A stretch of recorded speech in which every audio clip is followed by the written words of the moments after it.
Good morning. I'm Vuong, Professor and Associate Chairman for the Electrical and Computer Engineering Department. It's my great honor to introduce today's speaker, Professor San T. Vuong. S.T. got his PhD from University of Waterloo, Canada. After he got the PhD, he joined UWECE, our neighbor in the north. In the past 32 years, he has been serving all different kinds of positions in UWECE. His area, his research, he has been also very active in research area. He published more than 250 papers and also patents in the area of protocol engineering, distributed multimedia system, also social network, and also collaborative computing. And he became the emeritus professor from 2014. After that, he has been also still very active in many different kinds of conferences for IEEE. And right now, he's also serving as the honorary chairman of the Green World System, as well as the honorary vice president of the University of the Nguyen Thap Son in Vietnam. So it's really my great honor to have him here to show us some of his current research on the IoT stuff, in the Internet of Things stuff. So let's welcome Dr. Vuong. Okay. Thank you very much. Thank you very much for the kind introduction, Jing Nang. So it's my pleasure to be here today. I changed the title of my subject a little bit, but it's related. I call it Internet of Minds, okay? So I've been involved in Internet of Things since the beginning, the introduction of the terms. It's about 10, 15 years ago. I have a PhD student working on this subject. So before I begin, I'd like to ask, how many of you have heard of IoT? Everyone, right? How many of you have heard of IOM, Internet of Minds? Of course, you shouldn't. If you raise your hand, I'll be surprised. I just thought about it just a few days ago. Okay, so my new term. So I hope today I would explain to you what it means. Oh, how many of you heard of the G system?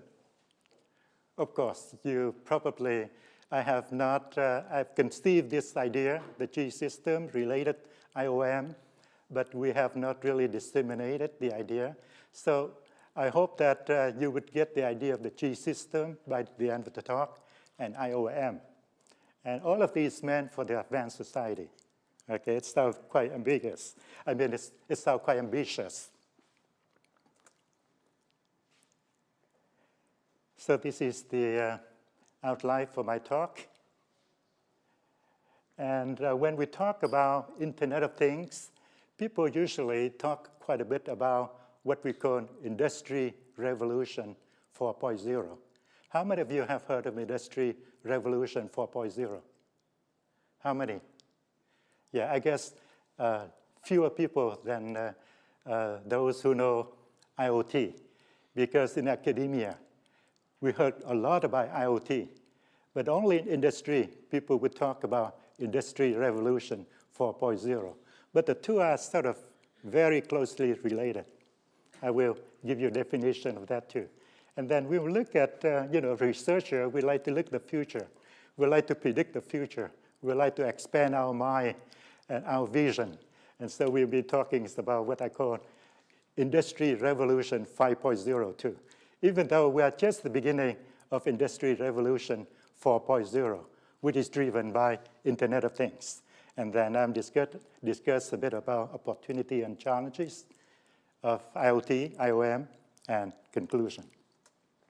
I have quite a few slides, so I think I'll try to move fast on some slides. And Professor Vuong sort of reminded me that I should try to keep the talk general, but feel free to interrupt me if you have any questions so we can keep it interactive. So I'd like to quickly jump into the definition of the G system. So the idea of the G system is to aim at enhancing the quality of life of people and achieving the harmonized society. So we'll talk about G system, we talk about the idea of happiness. You probably heard when we talk about IoT, we refer to smart things, smart city, smart shopping, smart home, smart everything, smart driving. But we will talk about the definition, what we mean by smart. And I attach the term G-smart to the G system, and also make it related to what I call Internet of Minds. And so the G system, in a simple way of looking at it, is simply IoT plus some common component, element of happiness, which I call G-smart IoT. And so we'll find out what we mean by smart and G-smart. And then that G system would represent, would drive so-called Internet of Minds. And that, in turn, would drive what we call, or what I coined it, Industrial Revolution 5.0, okay? And so IoT, or Industry Revolution 4.0, is driven by IoT.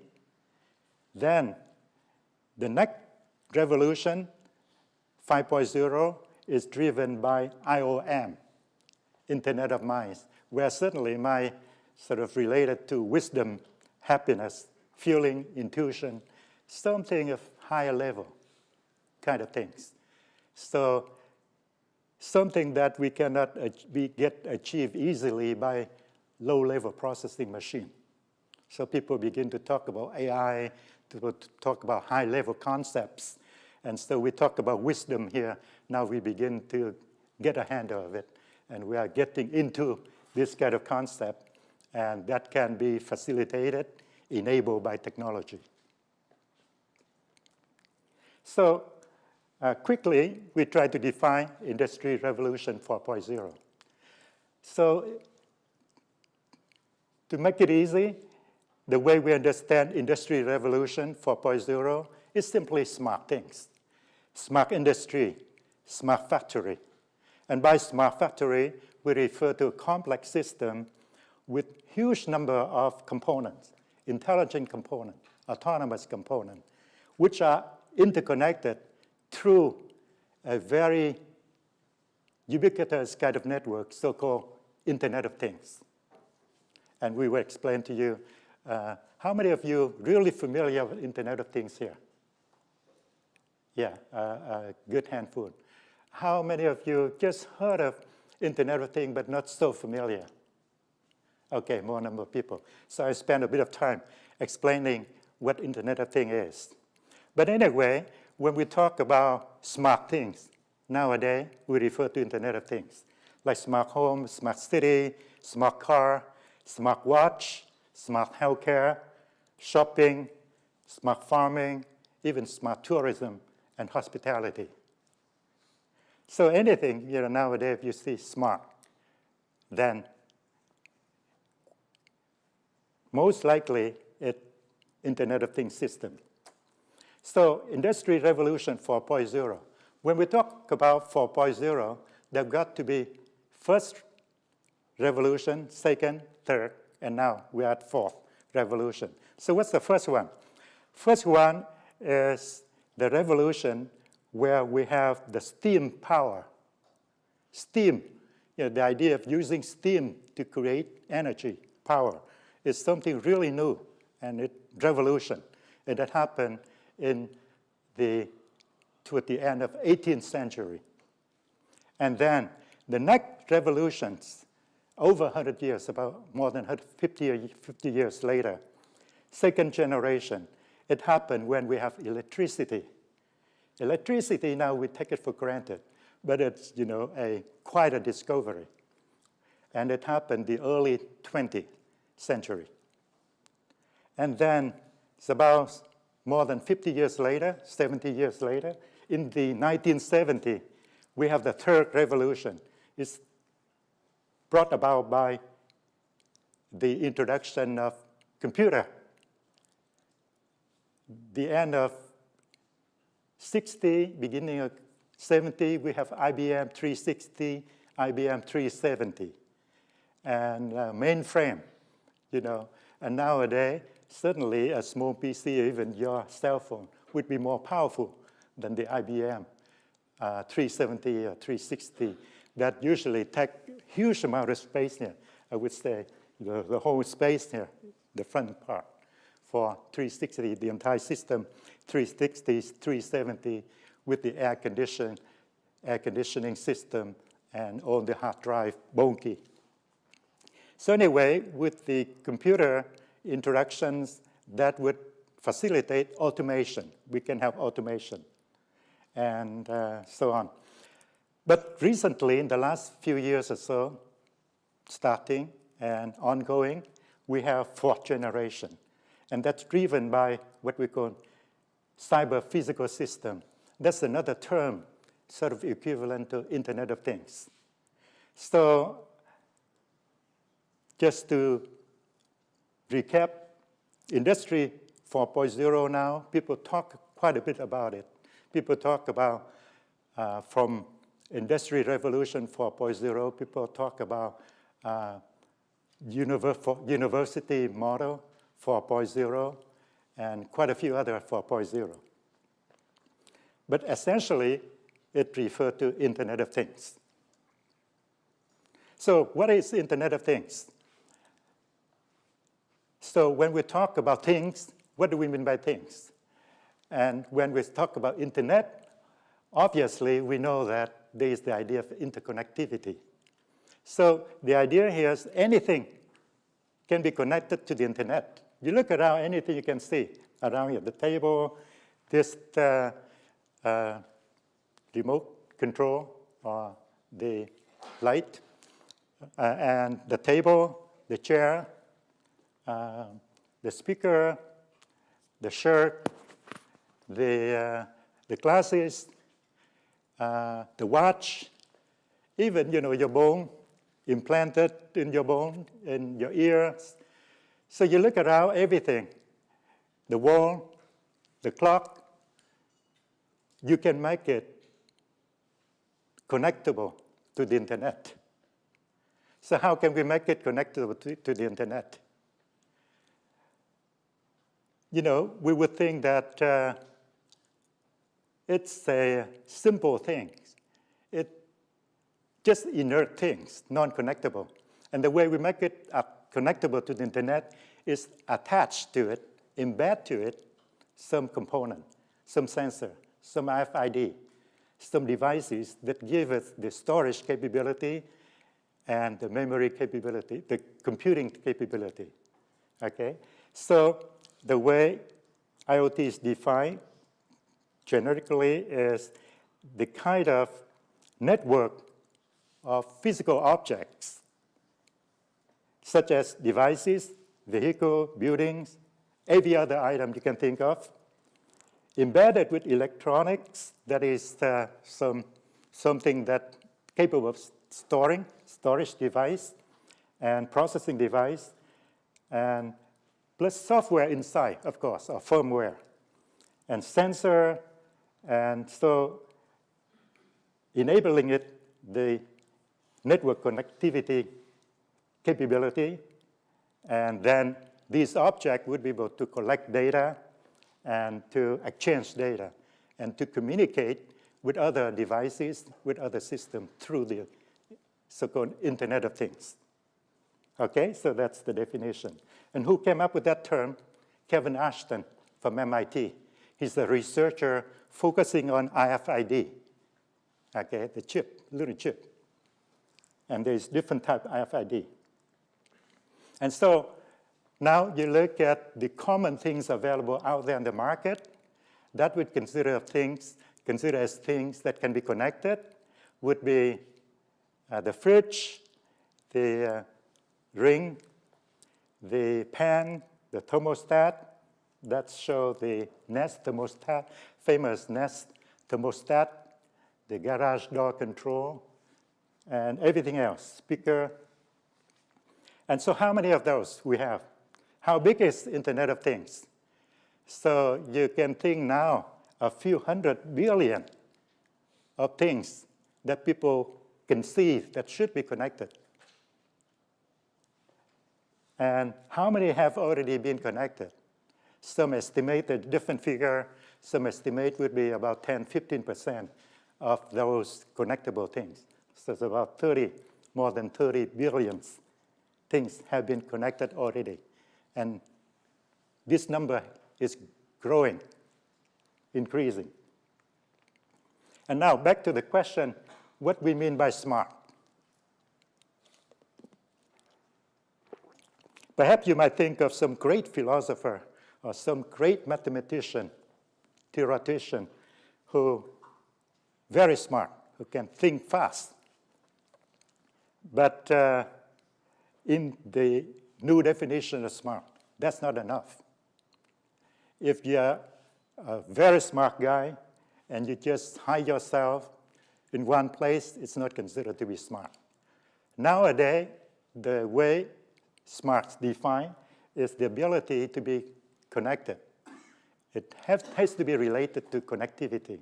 So smart people, not only they process fast, they think fast, but they need to talk to people, interact with people, disseminate, interact with people. So smart things must be connectable, okay? So a smart device must be fast processing device. It needs to have very strong processing power, but it also needs to have connectivity. Why connectivity? Good connectivity. So that's the idea now. Now in the new society, we need to have collaboration. People interwork. And so that's the idea of building the society, advanced society. So here's some examples to get you to sort of relax, enjoy. And you've seen computer ring. Apple has it as products. Samsung has it as product. With the computer ring, so-called wrist devices. There's even conferences that just focus on research and development related to wrist devices, wristband, computer ring. With that, you can do a lot of things, look at your time, but also you can do all kind of things just like a small computer. You check email, you Facebook, and do all kind of interactions, okay? It's a simple, convenient device. And this is a classical, simple demo in one of the CES trade show, I think back a couple of years ago, but it's still good to see the idea of how things interwork, connect to the computer, connect through the network. So here you see that the camera sort of track the motion of the ball, record the coordinate, and through the computer wirelessly send to the can, control the can to move to the right position to catch the ball, okay? So the network here is just simple wireless communication. But of course, if the computing is heavy, the computation can be sent to the cloud through more complicated network, also called Internet of Things. And then the result would come back and trigger the actuator, in this case, moving this simple robot to the right position to catch the ball. And here, prosthetic eye with camera. People who doesn't have an eye handicap, they can have a artificial prosthetic eye which has a camera and which has the communication capability. So when you talk to such person, you have to be careful because anything you say, anything you do can be captured by that person. And you can send that to his cell phone. You can keep a record of it. So you have to be careful, especially if the prosthetic eye is well designed. It looks like a real eye. You don't recognize it, then you have to be careful. And other example would be some translation. And when we just aim the camera of the phone to some words in any language, it can be converted to any other language. In this case, from Spanish to English. If it's too simple translation, it happened right to the device. But if from a complicated language to another complicated language, if the translation get complicated, it would capture the original script and send to a server, a cloud. The processing after done would come back to this device. So it goes through the IoT. And here, the Nest thermostat that probably you've heard of. How many of you have heard of the Nest thermostat? Yeah, quite a few. Okay. You know, 3-4 years ago, I think 2014, Google bought Nest thermostat company for $3.2 billion. And this company just started less than 2 years. And it was founded or co-founded by a fellow named Tony Fadell, a former lead designer of iPod from Apple. And because of that, and because of slick design, because of somehow Google conceived that every home should have a thermostat remotely controlled in a sophisticated manner so that they can save their electricity bill. And if every home has it, you know, look at how many homes we have in the USA and worldwide. And so they bought with such a high price, $3.2 billion for a startup. And at that time, they just have one kind of product in the market. And I think it costs about a little more than $200 for the high-end version. But recently, I heard that Nest not doing so well. And even Tony Fadell, he's not such a good CEO. And so people find it hard to work with him and so on. So at one point, it was put under the umbrella of Alphabet, the umbrella company of Google. And recently, they put it back under Google, under the hardware division. And they came up with some additional devices, additional products. But it's still very interesting and very slick. And you can go to eBay or Amazon to buy the Nest thermostat. So if we look at some other practical example, for example, IoT application in tourism. Uber, everyone heard of Uber. And Uber already came to Seattle. And even though it started quite a while ago, almost 10 years, but only until recently became popular. And Uber is an example where the consumer, the one who needs the ride, doesn't have to interact with the company, but it just works directly with the software, piece of software. And then through the internet, the IoT, they can find the suitable car nearby, Uber car nearby. And then the settlement, everything is done automatically underneath. So people find it very handy. I find it handy. Certainly, that would create many jobs for people. People who just have a car and they have spare time and they can earn some extra money. And so the process is created, and it does then the company that creates Uber doesn't have to own the car. The car everywhere, they just make the better use of it, make the fuller use of the car available. But on the other hand, the cab driver would not be happy because of the competition. But anyway, new jobs created, somebody lose some job. But Uber is doing quite well nowadays. So they created many, they bought, and they started up a few other companies, okay? And we will see, even you can buy food using Uber. And Ofo bike, you now can rent a bike from just anywhere and put it anywhere. And it's very popular in China. I went to Shanghai just a few months ago, and I saw ofo bike everywhere, and also mobile bike everywhere in the orange color. This one is in the yellow color. It started 4 years ago with now more than 10 million bikes and over 180 cities. They also go expand outside China quite a bit too. And I heard that it also came to Seattle about a year ago, and recently put out. Before the response time, it has a lock in it. So we would come in with the apps, we can unlock it after we make the payment. The payment in China is very cheap, something like 15 cents. You can use it for an hour. And here in Seattle, I think it's about $1. And after a partnership with China Telecom and Huawei, they use a better chip, a kind of IoT chips. They can shorten the response time from 25 seconds to 5 seconds to unlock the bike.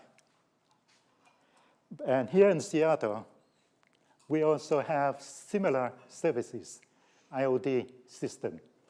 And the dominant one now is called Lime Bike.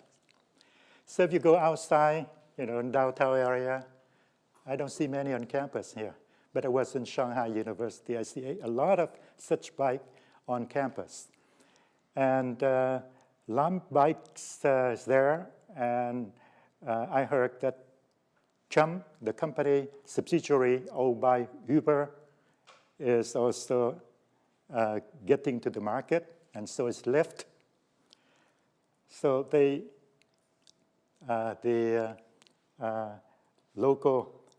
Seattle Department of Transportation accept 4 applications, but only 3 apply.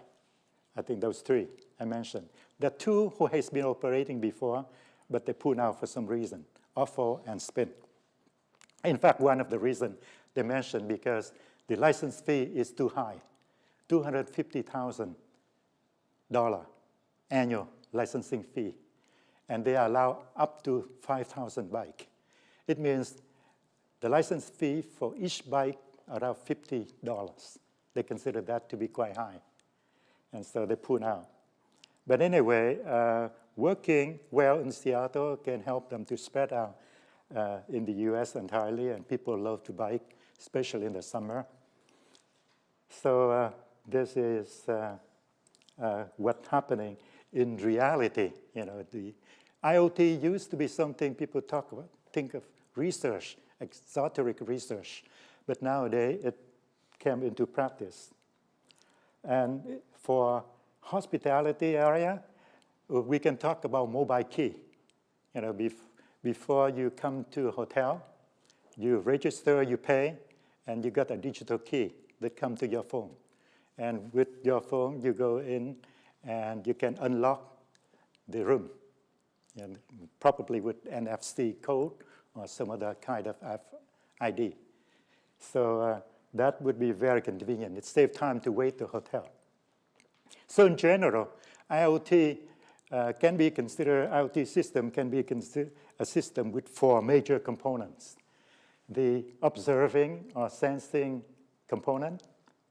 So we need to have sensor, monitor devices, and then once we collect data, we analyze it, and we can have more complicated way of doing analysis.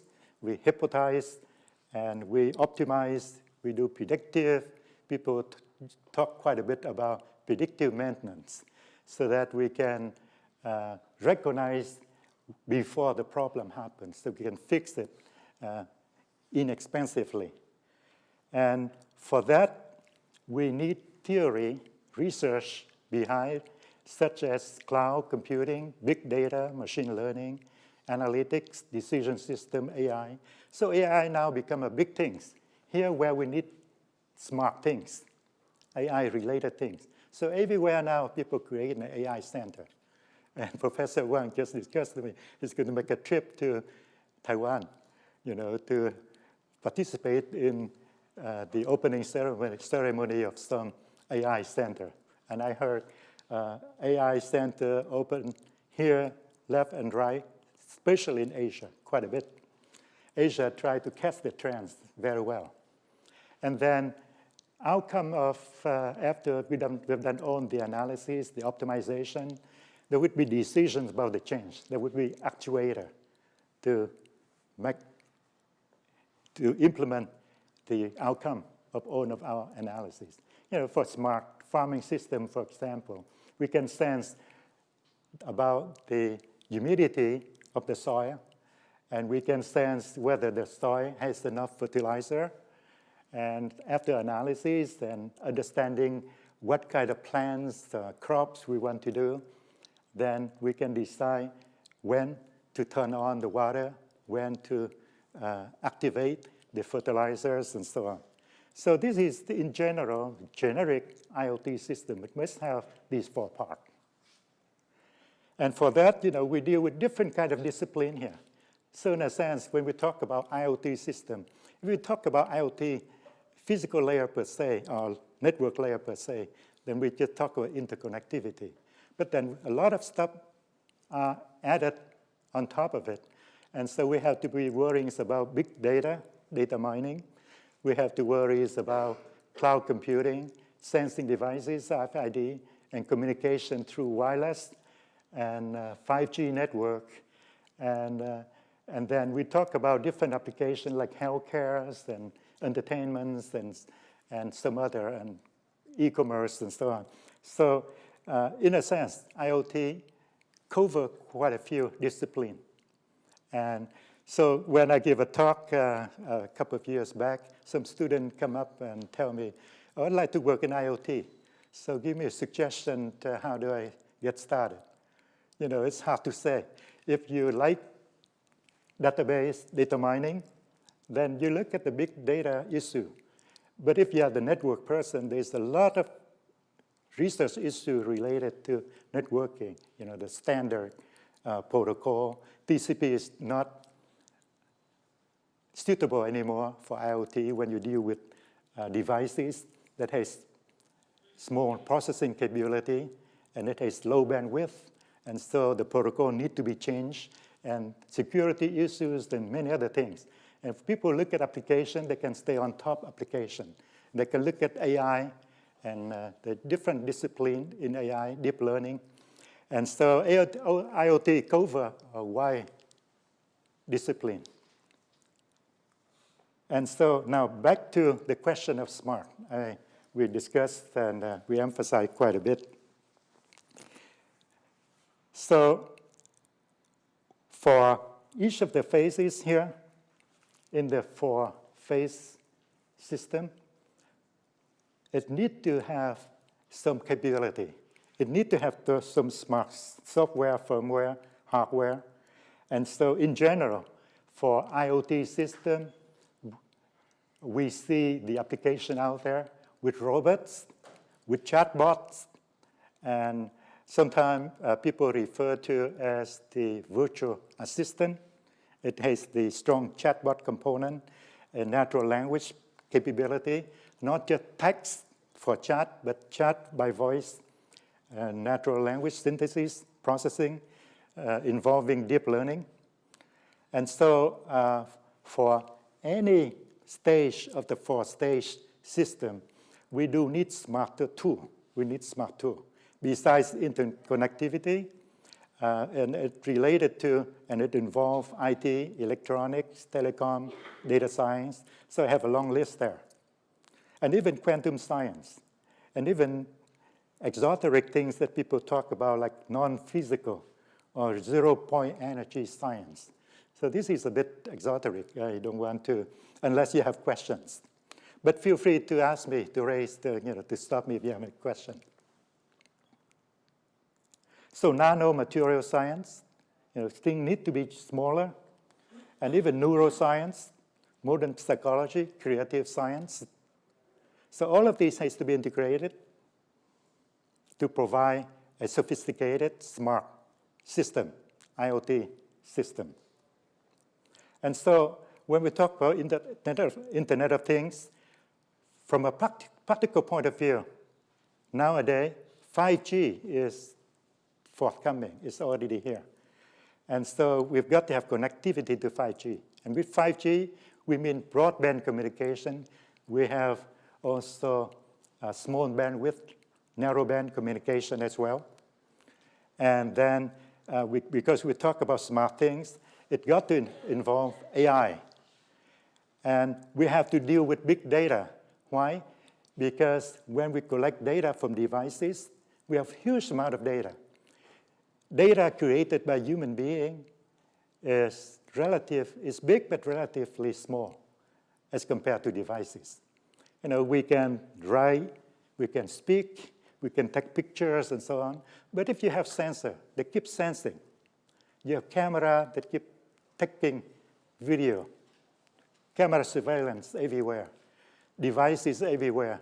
We have over 30 billion devices that keep collecting data, moving data, passing data, collecting data, and distributing data.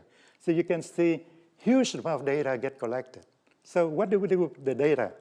You know, how to filter the data, how to do data mining of the huge amount of data. And so big data has become an important problem.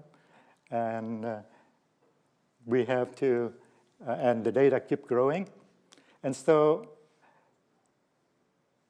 the way of doing manufacturing, you know, we talk about industry revolutions.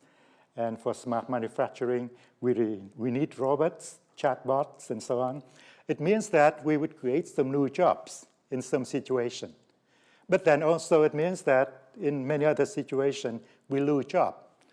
You know, we can lose millions of jobs, even McDonald's. I looked at an article the other day, and they want to create like 50,000 locations. And each location, instead of using 20 employees, now they have stations. People can order automatically. Everything become automated. So they need just maybe 1 or 2 people instead of 20 people. And with so many locations, you can see 100,000 of jobs is lost. So it has a huge impact on human resource and also in the way we do technical engineering, design, development. And so now, talking a little bit more about the components, hardware, software, I mentioned before the chatbot. In general, we call it AI virtual assistant. And here's a list which is not exhaustive. Of course, you see on the top of the list, Amazon, Alexa, Echo Alexa. Of course, everyone heard of Amazon now, right? Jeff Bezos used to be a small guy, you know, working as a junior software programmer, you know, way back 20 years ago. He just got the idea of, why don't we put book online? And then if we got book online, why not put everything else online? And then all of a sudden, you know, everything you can find, you want to buy, you can find on Amazon. And so his asset now exceed Bill Gates, who used to be the richest guy in the world. Now his asset around 150 billion, whereas Bill Gates a little less than 100 billion. So he overtook Bill Gates. And so you see Google Home and every major company, IT company would have an AI virtual assistant of some kind. Even Facebook, even Google, Apple, Microsoft, and so on. And another big thing is self-driving car. And that's something that many companies has been working on. Tesla, you know, the one with used electric cars, but they also design the so-called driverless car or self-driving car. Google, so some IT company combined with some car company to develop such products. Even Uber or Baidu from China, Audi, Mercedes, Benz, and so on. Okay, and in New York, when I organized a conference there last year, last November. They also told me this year they would roll out a pilot experiment for driverless car in New York. So I'm going to check it out to see if that's already happened. So this one's really happening. It's not just talking. And I understand Professor Vuong research is also getting into self-driving car too. And robots, you've heard of it already. There are many types of robots that have been used and become more sophisticated. It can have the learning capability and adaptive to the environment. And it can be used at home too. Quite a few robots has been designed, can be used at home. And you've seen some whipping the floor out on the market, and some with specialized functionality, and for sewing machine robots, so-called sew bots. People like to use the term bots, chatbot, sew bots, war bots, robots used in warfare, and like drones, unmanned drones flying, collecting data. And some robots can help carrying things, heavy things for human soldier. Quite a few things here. I just flashed to you. It's not the main focus here, and we have limited time. So now I'd like to get to the things that are quite interesting, at least to me. I'm quite excited about it, when we started looking at this problem. So we look at the entire world, the ecosystem. We can transform it to the G system where we can retain the important data, the important structure, so we can look at it in a simpler manner, but still in a useful manner. And some of you maybe by now may wonder, what does G mean? Yes, somehow when we get together, we thought the G term sound exciting. G can mean green, good, or global. Of course, don't think about G-spot, those kind of things. It has a different connotation. But G system, it sounds great, so I use the color green. Meaning that we are targeting, we are moving toward the G system, which is quite idealistic. So this is a very familiar triangle here, where we move from data. You can see nowadays we collect huge amount of data we have to process, we have to face, to deal with. People often collect huge amount of data they don't know what to do with. Just like in your garage, you keep collecting a lot of chunks you don't know what to do with. And it's just there accumulated. And some point you throw away, you may throw away the good one. And from that, we can refine. We get some useful information. And we condense useful information into knowledge. And more intelligent people would even refine knowledge further to come to wisdom. And so that's the goal of human being. I think I believe, and people believe too, in this life, in every lifetime here, the key thing is to learn and to develop our wisdom. And I also kind of tag happiness with wisdom. We cannot be wise. We can have a high wisdom without being happy. You cannot be a wise person but feeling miserable all the time. It's not the kind of wisdom we are looking at. And so that's what we call G system, green. And it's interesting to know that nowadays, the company out there seems to know more about people. And it can be good and it can be scary.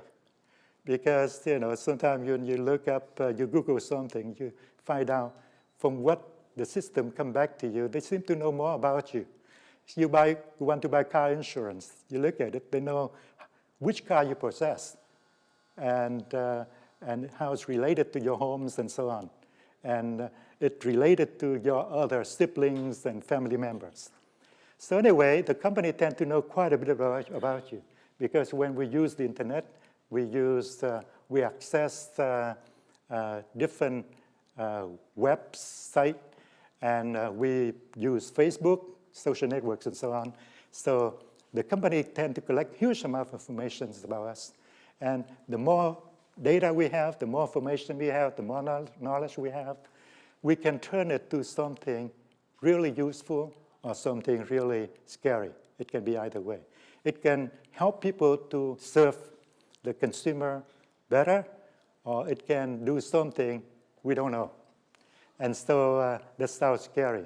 So not only nowadays, people can collect more information about other people through the internet, but even not just the internet company, not just Google, but out there, we see nowadays huge number of sensors. You see in the smart city, there would be camera everywhere. And with camera, they can collect not just still static data, but dynamic data. And so they can know a lot more about people. And in China, I heard quite a few cameras installed everywhere. And even here, and nowadays you're driving on freeway, you see camera. It's meant to see whether you pay or you don't pay, but on the other hand, they can know more about you. But the thing is that it's more important for people to know more about the world. It's good for us to have better knowledge. And more importantly, we know about ourselves. And sometimes with reflection, by feedback, we can get to know better about ourselves. And so that would lead to wisdom. And we need better tool, analytic tool, to transform from data to wisdom. And that's the challenge. It's the topmost triangle. And that's what we call G-SMART. The G-SMART related to the idea of smart, but also it has to have the parameter happiness. It needs to have the ingredient component happiness. But then, how do we measure happiness? Okay, that's a challenging issue. What would be the metrics to measure happiness? What we came up with G-score, but just the prelim idea. So the G system is based on IoT, but not only IoT, but it also related to other disciplines, neuroscience, cognitive science, and especially parapsychology, things that go quite beyond what we are thinking now. But it can be facilitated, enabled, and helped by IoT. So maybe I move a little faster due to time limitation. So in general, we can think of the G system, the way I look at it, as the Internet of Things, is the enhancement of the Internet of Things to go beyond Industry Revolution 4.0 toward what we call Internet of Minds, or Revolution 5.0. It has some built-in important concepts, such as the principle of cause and effect. Cause and effect, we do something that affects everywhere else. But if we collect everything we are doing now in the cyberspace can be tracked, can be captured. And huge amount of information will be tracked and captured. And how to, but then when the effect gets too far, it becomes insignificant. The ripple, when it gets too far, it becomes too small, that it becomes negligible. But then how do we deal with it? One idea is the small world model to reduce the big data problem. In a day, usually we just go to work, we meet some colleagues, we go back home, we see a family member and a few friends. That's about it. Even though what we do may affect the world, and what the world do may affect us, but we can look at the small world system. That's one simple idea.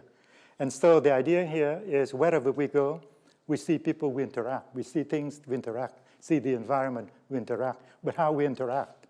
We collect data, we disseminate data. Information can be visible, invisible. Information can be physical, can be non-physical.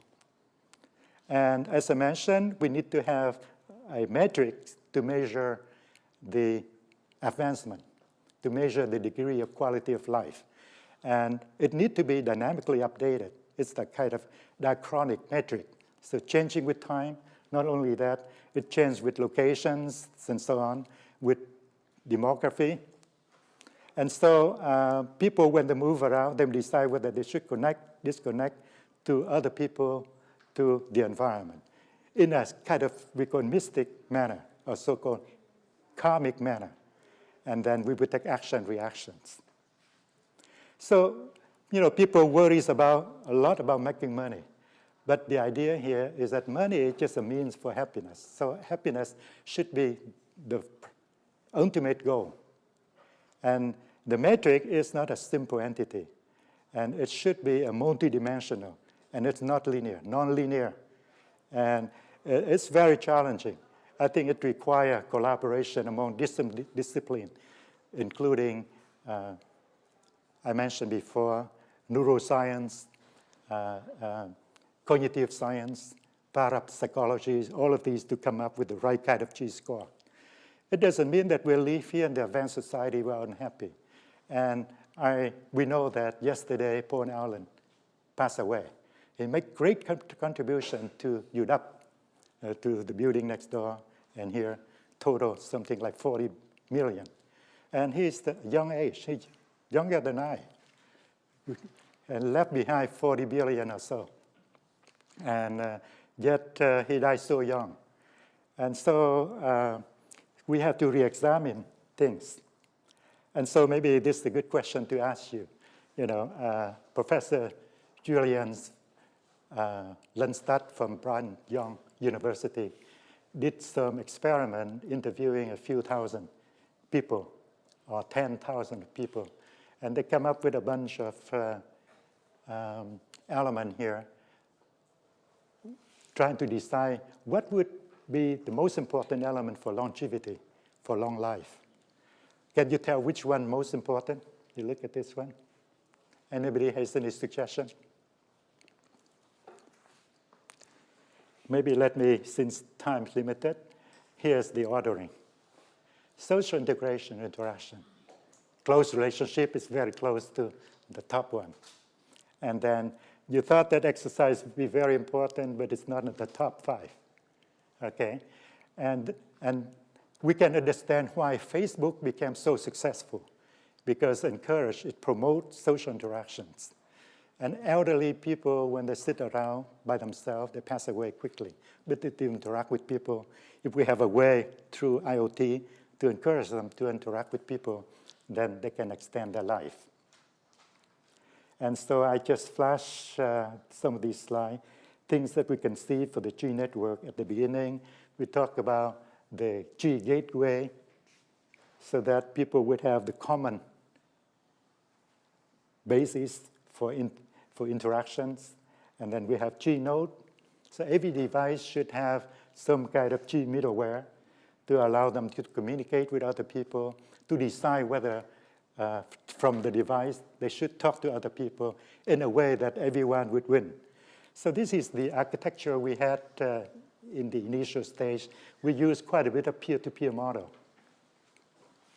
And because of that, let me quickly show you this one very quickly. So this is one simulation of a peer-to-peer scheme we have.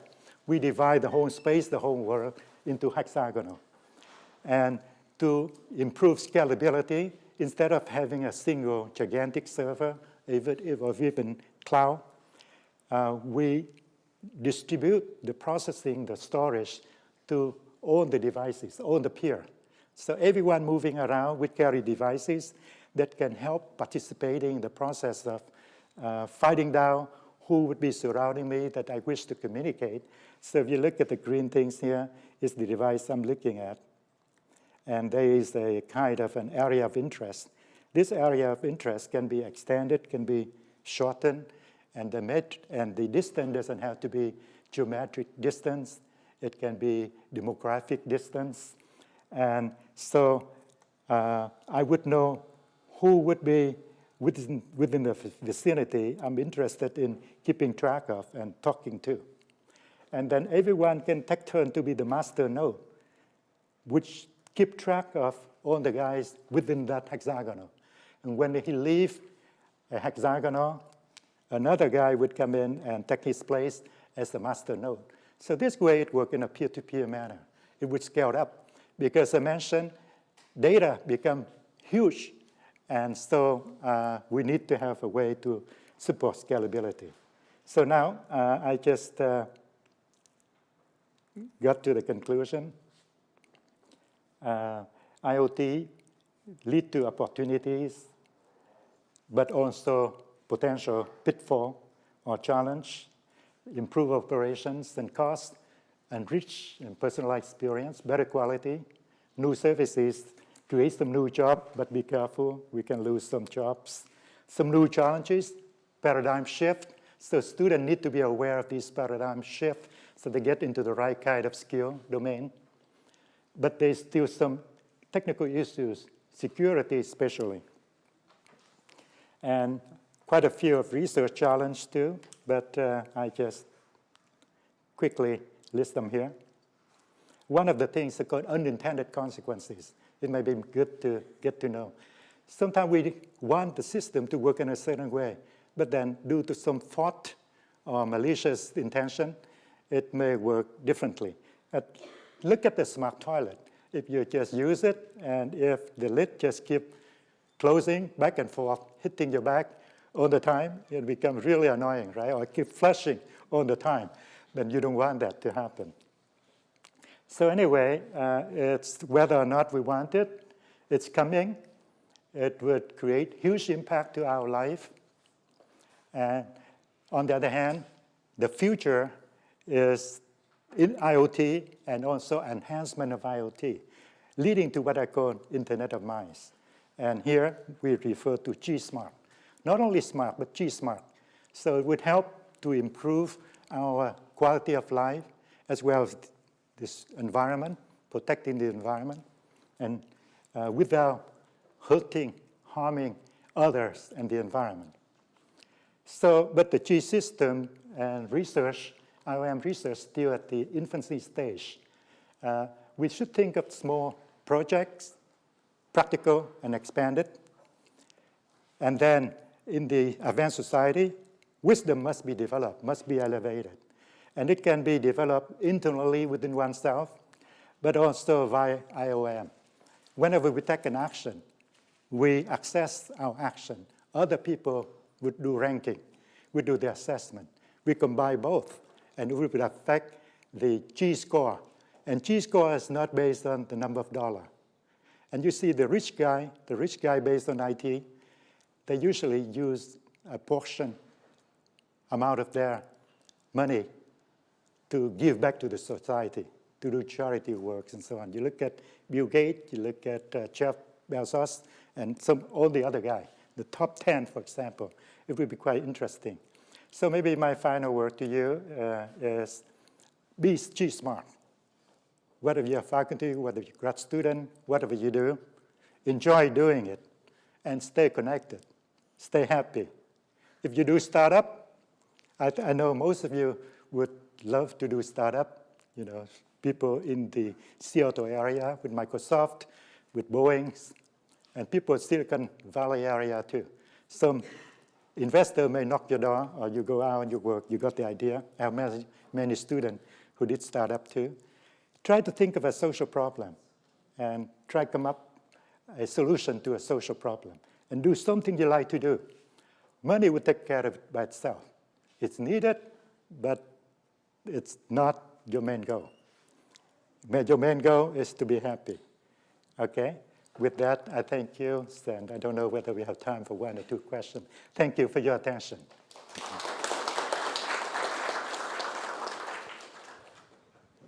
Any questions that I may entertain?